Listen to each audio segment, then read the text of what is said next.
मलानी की धरती पे 2-3 जोरदार जयकारे लगाए। जय बोले आलम जी महाराज की, जय बोले तेजा जी महाराज की, जय बोले राम साहब पीर की। उपस्थित भोपालगढ़ के विधायक पुखराज जी गरज साहब, बायतू से उमेदवार राम जी,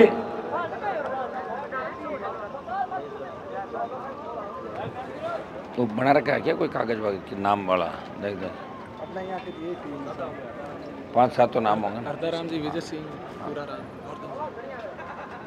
किसान नेता मजबूती से संघर्ष कर रहे हरदाराम जी चौधरी साहब, छोटे भाई आरएलपी में हमेशा जी जान से लगे भाई विजय सिंह गुरलिया,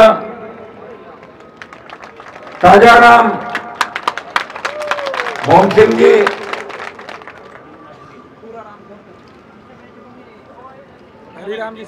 हरिराम जी सरपंच साहब, पूरा राम जी, गोवर्धन जी, समानित मंच प्रिया सिंह मेघवाल जो अंतर्राष्ट्रीय बॉडी बिल्डर है, निम्बाराम जी पटेल,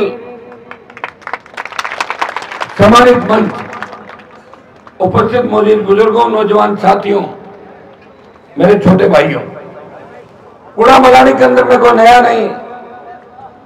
मुझे याद है कि लगातार 15 साल से आप लोग कूड़ा मलानी की धरती से हनुमान बेनीवाल को प्रत्यक्ष रूप से मजबूती देने का हमेशा प्रयास कर रहे हो। हर संघर्ष से लेके पार्टी बनाने तक का संघर्ष, हुंकार रैलियों का संघर्ष और दिल्ली कूच जब किया, छोटे से टेलीफोन पे अपने अपने साधनों से हजारों की तादाद में इस बाड़मेर के अंतिम छोर पे कूड़ा मलानी का किसान का बेटा हनुमान बेनीवाल को मजबूती देने के लिए रात रात पर इंतजार करता है। मैं विश्वास दिलाता हूं कि जो भरोसा आपने मेरे ऊपर व्यक्त किया है, मैं आपको नेताओं की तरह नहीं हूं जिन्होंने दूसरों को मुख्यमंत्री बनाने की पैरवी करी होगी। अगर चाहते तो खुद मुख्यमंत्री की रेस के अंदर आगे आ सकते। कितना लंबे समय हो गया, आप देखो मुझे जाके अपने उम्र से आधे उम्र के लोगों को नेता मान के और उनके पीछे घूम रहे हैं। ये बहुत बड़ा दुर्भाग्य है, इससे बड़ा दुर्भाग्य नहीं हो सकता। भाइयों, इतना ही विश्वास आपको दिलाता हूं। 18 का समीकरण दूसरा था, मैं आ भी जाता, विजय सिंह के सभा कर भी जाता तो 20-25 हजार वोट मिल जाते, इससे ज्यादा नहीं मिलते। मुझे पता है, मैं एक वोट जानता हूँ राजस्थान का। बाड़मेर में सीट आई तो नहीं, उमेश जी की 2 सभा करी थी, मैं हार गए थे 2 सभा के अंदर भी। हाँ 18 मगर मैं लड़ता 22 तो जीत पक्की थी। एक मन बना था उस वक्त बाड़मेर का जो विधायक मंत्री है उसने हाथ पांव जोड़ लिए। सलमान जी, मेरी लड़ाई उन नेताओं से है जिनसे आपकी लड़ाई चल रही है। मैं भी किसान का बेटा हूं। आप यहां से मत लड़ो, बाड़मेर का उम्मीदवार उतारो। बाड़मेर में उमेदवार राम जी को उतारा, लेकिन उमेदवार राम जी ने 11-12 राउंड तक उस विधायक के पसीने छुड़ा दिए थे। लास्ट के राउंडों के अंदर पिछड़ गए थे। मुझे शौक नहीं बड़ी पंचायती करने का, जो मेहनत करता है वही आगे आएगा। लेकिन 18 में आप इसको कुछ भी कह सकते हो, क्योंकि एक तरफ कुआं और एक तरफ खाड़ थी। मैंने सभा नहीं की और फायदा कांग्रेस पार्टी को हुआ कि नहीं हुआ। लेकिन जो बीजेपी वाला था वो भी कुछ ज्यादा अच्छा नहीं था। इसलिए राजनीति में कई बार मजबूरियां हो जाती है आदमी की, समय भी नहीं मिलता। एक व्यक्ति होता है, प्रोग्राम अगर बना भी था तो मेरे पास समय कम था, राजस्थान बहुत बड़ा था। भाइयों, अभी भी बहुत समय की कमी है। 5 कॉन्स्टिट्यूंसी के हिसाब से निकले थे, 2-3 ही जा पा रहे। लंबे चौड़े इलाके, 3-4 बजे जाके सोना, फिर उठ के और बीच में चलना। ये तो मेरा रथ तो चल रहा है 40-45 की स्पीड, भागना पड़ता है 100 की स्पीड। ये रथ वाला मुझे लग रहा है बीच में भागेगा, मुझे छोड़ जैसे लग रहा है मुझे। जैसे 18 में हेलीकॉप्टर वाला भाग गया था, कोई आने को तैयार नहीं किया, हवा के अंदर ले जाकर हनुमान जी डांटते हैं ऊपर, तो क्या करें ऊपर आदमी को डांटे जब, क्योंकि ये अपने हिसाब से चलते, तो मौज मस्ती वाले लोग 8-9 बजे चले जाए। बीजेपी की यात्रा का मैं इसको कह रहा था, बोला मैं पहले बीजेपी के नेताओं के साथ, ये तो किराए के लोग हैं, किराए कोई भी दे दो इनको, मेरे कांग्रेस वाले चले जाएंगे, बीजेपी के चले जाएंगे। तो ये मैंने कहा कैसे यात्रा होती थी कि कुछ नहीं होता था साहब। एमएलए एमपी रथ में ऊपर चढ़ने के लिए मुझे कहते थे कि रथ वाले भैया जी आप हमारे ऊपर फोटो खिंचवा दो, मतलब एमएलए एमपी की ये स्थिति है भारतीय जनता पार्टी और कांग्रेस पार्टी के अंदर। मेरे रथ में आप देखो कि रथ को मैंने खड़ा क्यों किया पता है आपको? अभी मैं तुम्हारी फोटो खिंचाऊंगा ऊपर ले जाकर सबकी नहीं, तो सारे चल पड़ोगे सबकी। मतलब जब लाया था रथ को धोरी में, देखो बच्चे भी थे, मैन जो नेता है यहाँ के काम करने वाले कार्यकर्ता, हमारी टीम है, जब वो रथ पे बैठेगी जब तो हम रथ पे बैठेंगे, अगर उनको रथ पे नहीं बिठाएंगे तो हम रथ पे कैसे बैठेंगे बताओ मुझे? वो तो मेन ताकत तो आप लोग ही हो, हर परिस्थिति से संघर्ष आप लोग कर रहे हो। मुझे पता है कि गुड़ा मलानी के अंदर आरएलपी का कार्यकर्ता बहुत किस स्थिति के अंदर है।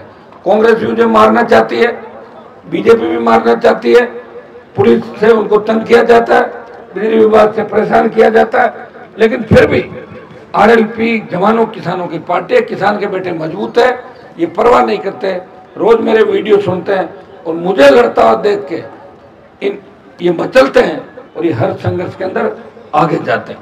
जैसा ये ताजा राम अभी मुझे बता रहे थे कि यहाँ विपक्ष में बीजेपी नहीं थी, ये सही बात है।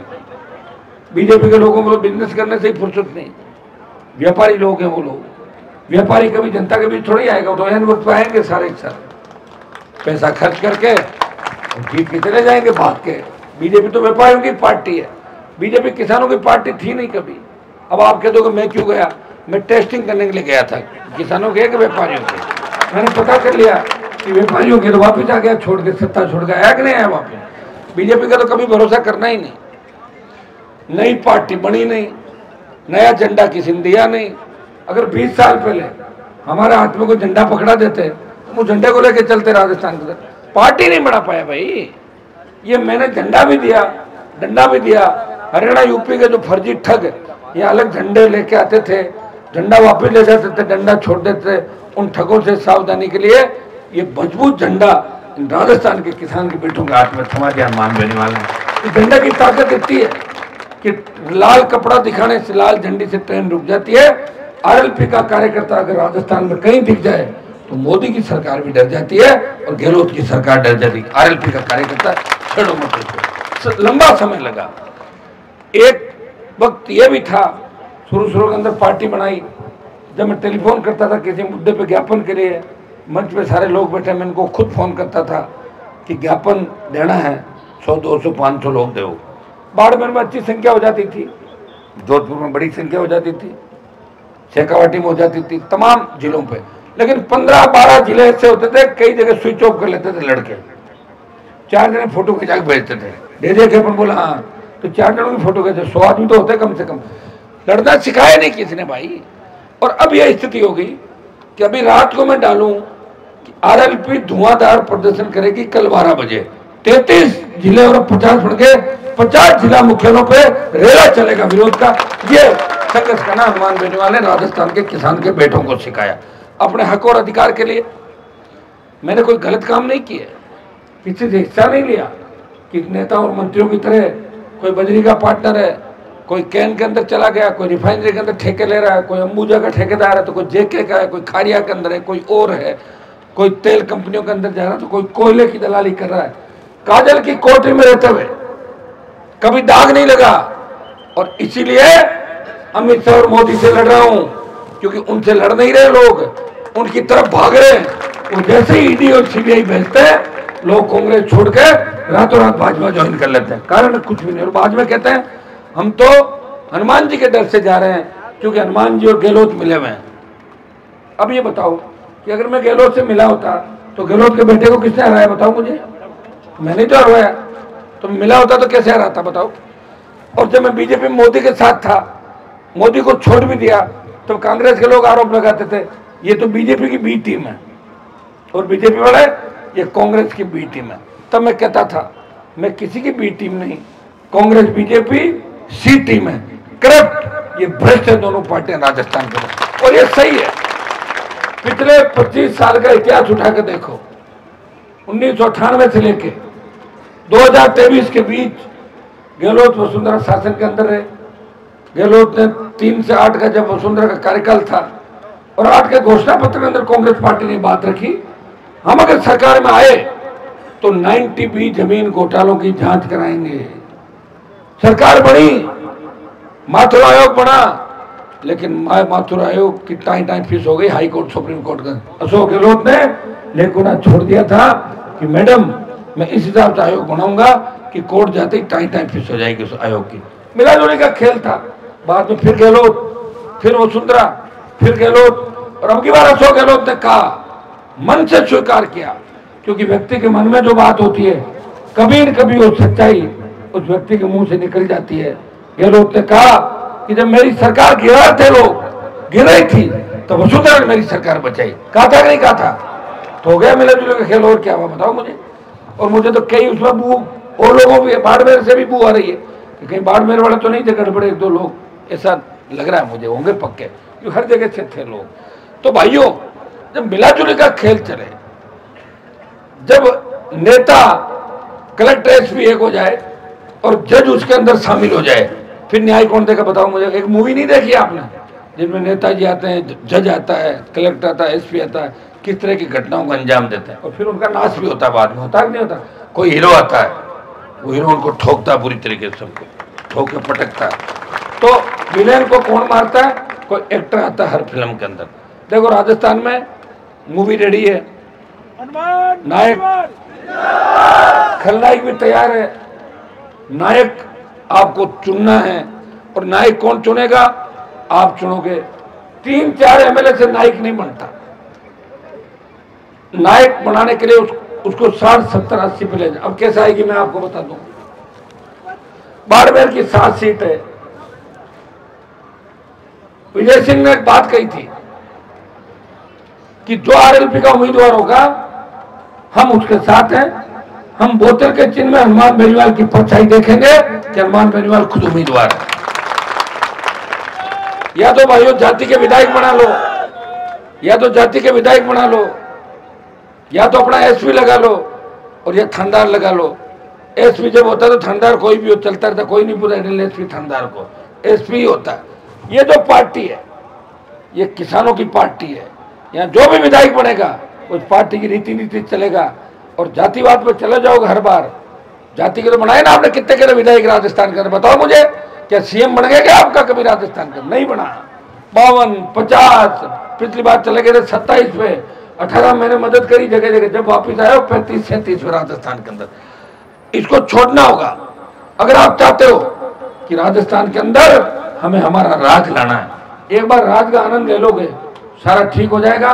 बाड़मेर की 7 की 7 सीट आरएलपी पार्टी जीत सकती है अगर बाड़मेर का जवान जिस हिसाब से मुझे समर्थन दे रहा है, जिस हिसाब से बाड़मेर के अंदर मेघवाल समाज, मुस्लिम समाज और दूसरे समाज आरएलपी को ज्वाइन करें, जुड़ रहे हैं। बच्चे देखो किस उम्मीद के साथ आ रहे हैं, अपने मन से आ रहे हैं, अपने आप आ रहे हैं। और ये लड़ाई भी मैं आधी बाड़मेर की लड़ रहा हूं। कई बार थक जाता हूं तो धोरों से आवाज आती है, हनुमान बेनीवाल जिंदाबाद। फिर मैं कहता हूँ क्या यार, अपन थके में नहीं, ठीक है दौड़ना पड़ेगा। तो मैं आवाज आती, दौड़ता हूँ, मुझे ऊर्जा मिलती है। बाड़मेर की धरती से, जोधपुर से 7 बाड़मेर, जालौर में 1-2 ही मान लो, कोई दिक्कत नहीं, ज्यादा अपने नहीं, पूरी लेनी जरूरी है। 1-2 पाली में आ जाएगी, समीकरण बन जाएंगे। नागौर की 10 की 10 आ रही है आरएलपी की, 10 की 10 सीट का। जोधपुर में 7 में जीत रहे हो, सीधा समीकरण से जीतोगे मेरे भाई। सोशल इंजीनियरिंग, कुछ जगह वोट देंगे, कुछ जगह लेंगे, तब पार्टी का शासन चलेगा। कैसे होगा बताओ? पुखराज जी ने बावरी जीते, इनके समाजों ने थोड़ी जीते। कितने समाजों ने इनको वोट दिया होगा? शेखावाटी से लेके बीकानेर डिवीजन, अजमेर से लेके उदयपुर, अलवर, भरतपुर तक जिले गिनाऊंगा तो टाइम लग जाएगा। ऐसा कोई जिला नहीं जहां आरएलपी का वोट नहीं राजस्थान में। ऐसा कोई गांव नहीं जहां आरएलपी का कार्यकर्ता नहीं। अब मोड़ के उनको सही दिशा देनी है। आपके यहाँ तो मजबूती आ गई, धीरे धीरे अभी 2 महीने का समय है। सत्ता संकल्प, इसलिए हमने इसका नाम दिया सत्ता संकल्प व्यवस्था परिवर्तन। लोग मुझे कह रहे थे कि यात्रा का नाम दो व्यवस्था परिवर्तन। तो व्यवस्था परिवर्तन होगा किस चीज से, ये तो बताओ। जब सत्ता आएगी जब तो व्यवस्था बदलोगे, बिना सत्ता तो घूम ही रहे, व्यवस्था बदली तो नहीं हमसे। कुछ प्रयास जरूर किया था। अगर आप चाहते हो कि कर्ज मुक्त किसान हो, फ्री बिजली, टोल मुक्त राजस्थान, सशक्त लोकायुक्त, किसी अबला नारी की चीख पुकार राजस्थान में नहीं हो, किसी भाई का पुलिस एनकाउंटर राजस्थान के गलत तरीके से नहीं करे, और बेमुक्त भ्रष्टाचार मुक्त राजस्थान हो। रात को 12 बजे भी बेटियां सुरक्षित सड़क पर निकले, जैसे घर के आंगन के अंदर जारी हो, गांव खेत खेत सिंचाई का पानी हो। तो ये कब होगा? जब राज आरएलपी पार्टी का आएगा। कांग्रेस बीजेपी का तो राज आप देख रहे हो। हाँ, अभी अशोक गहलोत आटा भी बांट रहे हैं, चावल भी बांट रहे हैं। कितने दिन मांगा हुआ खा लोगे? बताओ मुझे, मांगा हुआ खा के कोई चला है क्या? आज गौरव साहब फ्री दे दिया, खाली फ्री से नहीं, नया क्या उद्योग लगा रहे हो, नया रोजगार क्या दे रहे हो? हमारे स्वाभिमान को क्यों तार तार कर रहे हो? आपने ट्यूबलाइटें बांटी थी अशोक गहलोत जी 2012-11 के अंदर, 21 में सट गए थे आप थे। दवाई मुफ्त दवाई बांटी थी, क्या क्या बांटा था। और बीजेपी वाले क्या कर रहे हैं? इनका कोई दूल्हा ही नहीं है। एक बाड़मेर से यात्रा निकल रही है, एक यात्रा गंगानगर से। अरे मैंने कहा यात्रा कितनी है सालों? मैंने कहा 4 धाम की यात्रा कर रहे हो राजस्थान, क्या कर रहे हो ये तो बताओ तुम लोग। कितनी सारी, कितने रथ, और रथ में 500 नेता होंगे, बार बार देश विदेश के अलग अलग परिधानों के अंदर। दूल्हा नहीं है, बारात सजी हुई है, तोरण कौन मारेगा इसका पता नहीं भारतीय जनता पार्टी। तो जब दूल्हा ही नहीं है तो बिना दूल्हे की बारात चलेगी कहीं पे? आप बताओ मुझे। और कांग्रेस के अंदर तो आप देख लो, ये झगड़ा हो गया सत्ता के अंदर, एक रिपीट करने में लगा हुआ और एक रस्सी पकड़ के खींचने में लगा हुआ। खींचतान चल रही, तो कांग्रेस गई। अब आएगा कौन? तीसरी ताकत कौन है राजस्थान के अंदर? एक मिनट, आरएलपी ने राजस्थान के सारे उपचुनाव लड़े। मैं आपको आंकड़ों के साथ बता रहा हूं, ऐसे थोड़ी बताऊंगा। ऐसे तो कई थर्ड फ्रंट की बात करके आएंगे आपके बीच, कोई हेलीकॉप्टर लेके भी गलती से आके अनाप शनाप बात करके चले जाएंगे। भाइयों, तमाम जगह चुनाव लड़े, मेवाड़ में समर्थन हासिल किया, कोटपुतली, नीम का थाना, सरदार शहर का जो उपचुनाव था, सुजानगढ़, मारवाड़, शेखावाटी, और ये सारा आसीन से लेके तमाम जगह राष्ट्रीय लोकतांत्रिक पार्टी ने अपनी उपस्थिति दर्ज कराई, छाप छोड़ी, और सर्व समाज का समर्थन आरएलपी पार्टी को हासिल हुआ। मैं धन्यवाद दूंगा शेड्यूल कास्ट के भाइयों को कि बड़ा भरोसा मेरे ऊपर कर रहे हैं। मैं विश्वास दिलाता हूँ, आपका भरोसा नहीं तोड़ूंगा।